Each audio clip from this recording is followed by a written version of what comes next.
a política é um saber complexo. A gente vive hoje na era da internet, em que as pessoas amam ou odeiam, né? Com fúria burra, né? E se esquecem que a política é o lugar dos tons. Tons de cinza, tons de verde, tons de vermelho, tons de preto e assim vai. E é bom que seja. Porque se não for assim é forca, é guilhotina, né? É murro na mesa, é tiro, é distribuição de fuzil. Hã? Você dá tudo errado. Ciro faz o retrato das mazelas brasileiras. Números reais, verdadeiros, herança. Isso eu estou dizendo eu, não ele. Do desastre que o PT de Dilma Rousseff conduziu o país. Crescimento de 11% da pobreza absoluta, 32 milhões de trabalhadores na informalidade, 63 milhões de brasileiros com nome sujo, com dívida. Saúde e educação em situação deplorável, insegurança pública, situação fiscal igualmente deplorável. Né? Bem, tudo isso é verdade e, creio, constará do discurso de todos os candidatos. A questão é que resposta dar a esses problemas. O discurso não é um programa de governo, porque o de ninguém é. Quando adequado, como é o caso, concorde-se ou não, traz um diagnóstico da raiz do problema e aponta um caminho. Qual é o de Ciro? Diz ele, estamos vivendo o fim do ciclo histórico e estou convencido de que para seguir adiante precisamos de um novo projeto nacional de desenvolvimento. Há muito tempo não se fala disso. A expressão provoca arrepios aqui e ali, porque pode remeter, sei lá, ao neodesenvolvimentismo, que opte por fechar a economia. Atenção para isso que aqui eu estarei usando da ironia. E, Reinaldo, precisa avisar que ironia, em alguns casos, às vezes precisa. É bem verdade que eu tenho no meu livro de frases, né, uma frase dizendo que ironia precisa de nota de rodapé, não é ironia, é alfafa. Mas,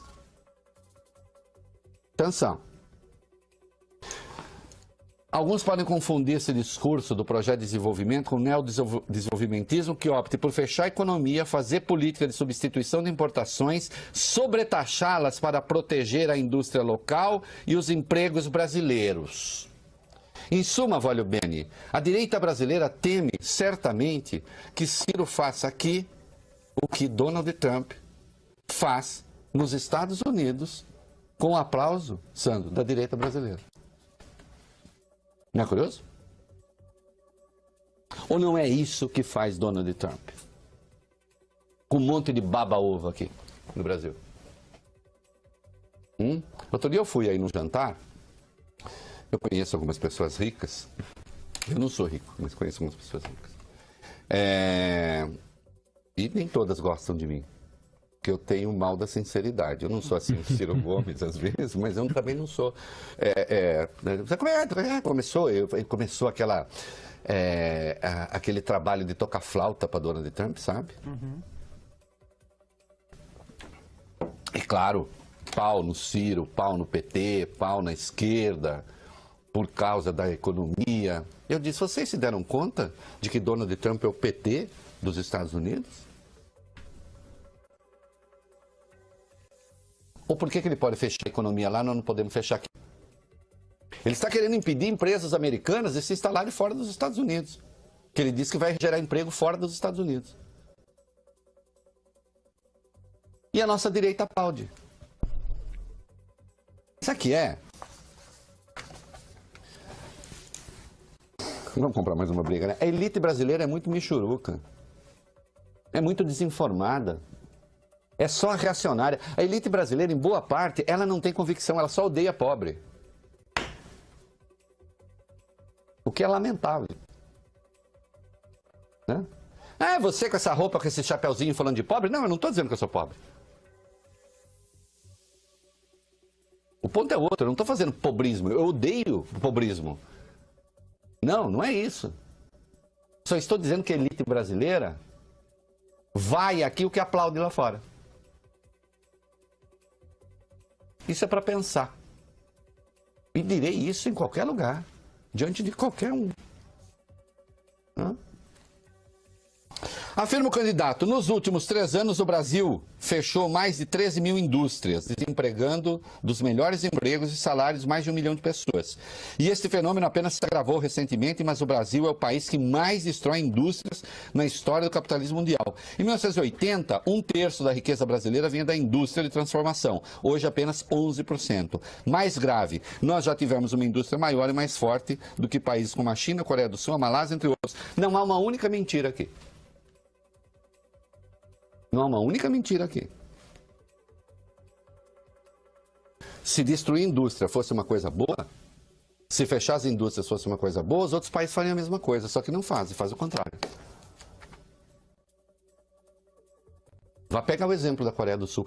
A indústria ainda é o setor que paga mais. Ainda é o setor que paga os melhores salários, que exige maior qualificação.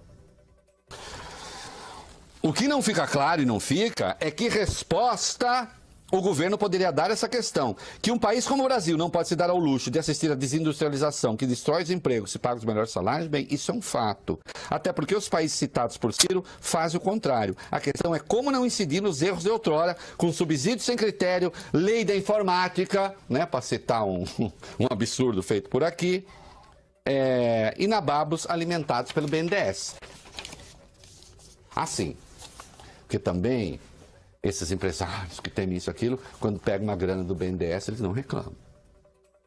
Não reclamam. Né? Sim, um país precisa pensar as escolhas que faz quando é uma das maiores potências agrícolas do mundo, mas paga com soja a importação de adubo e de máquinas. E ele apontou isso. E é um problema, isso faz sentido. O que eu estou afirmando é que não há nada de exótico na fala de Ciro Gomes. Por 2 vezes, o agora candidato atacou o que chamou de cultura do ódio e defendeu a união do povo brasileiro. O que está faltando é coesão, um debate franco, fraterno e sem ódio sobre o Brasil que queremos. E disse mais, e não se restaura a paz pública e as liberdades da cidadania com frase de efeito, cultura do ódio e mais violência. Claro que é uma referência aqui indireta ao Bolsonaro, mas também a esse berreiro infernal da internet. O candidato aponta ainda o problema que me parece absolutamente candente e que eu gostaria de ver contemplado no programa de todos os candidatos. Aspas. Entre essas graves tarefas para o próximo presidente ou presidenta está também a indeclinável missão de restaurar o império da lei e do poder político democrático, encerrando o momento de absoluto caos institucional em que cada poder faz o que quer e o que bem entende. Bem, eu não duvido um só minuto de que isso está em curso. Como um presidente qualquer um pode enfrentá-lo? Bem, aí com a força da liderança política, embora reconheça se não seja tarefa fácil. Um país em que frequentemente o próprio Supremo se encarrega de descumprir as leis, é sim um país com problemas. Em seu discurso, Ciro pregou ainda o respeito aos contratos e deixou claro que os mais ricos têm de dar sua contribuição especial para restaurar o equilíbrio das contas públicas, bem como destacou o governo, também tem que contribuir. Os pobres e a classe média já teriam esgotado a sua capacidade de colaborar para tal propósito. Influenciada pelo cenário eleitoral, a Bolsa de Valores de São Paulo fecha em alta de 1,4% nesta sexta-feira. Os investidores sinalizaram otimismo pela aliança firmada entre o ex-governador de São Paulo, Geraldo Alckmin, e os partidos do Centrão. O noticiário aqui no Brasil amenizou o impacto negativo nos mercados internacionais, onde aumentaram as preocupações sobre a tensão comercial dos Estados Unidos com a China e a União Europeia. O dólar caiu 1,85%, agora cotado a R$ 3,77. Sim, compreensível essa reação, né? Então, assim, não haverá solavancos.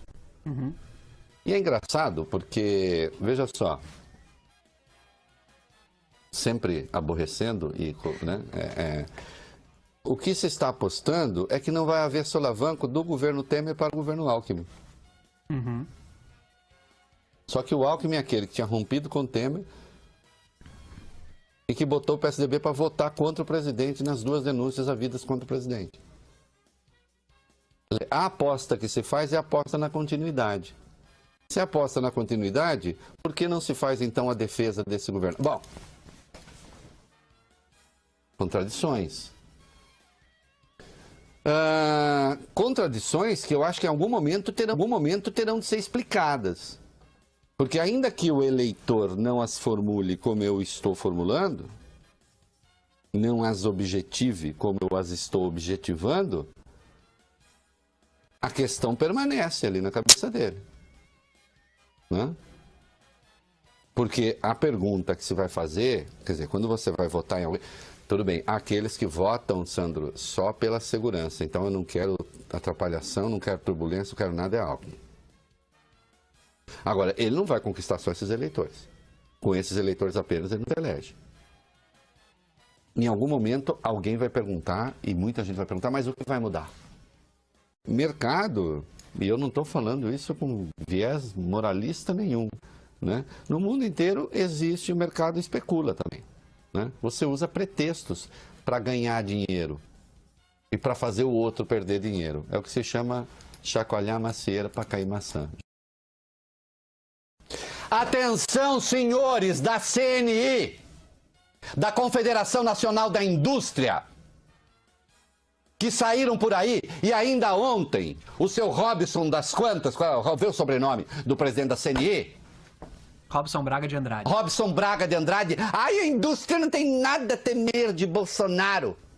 Vai ver que o Robson Andrade sabe quais são as ideias econômicas do Bolsonaro.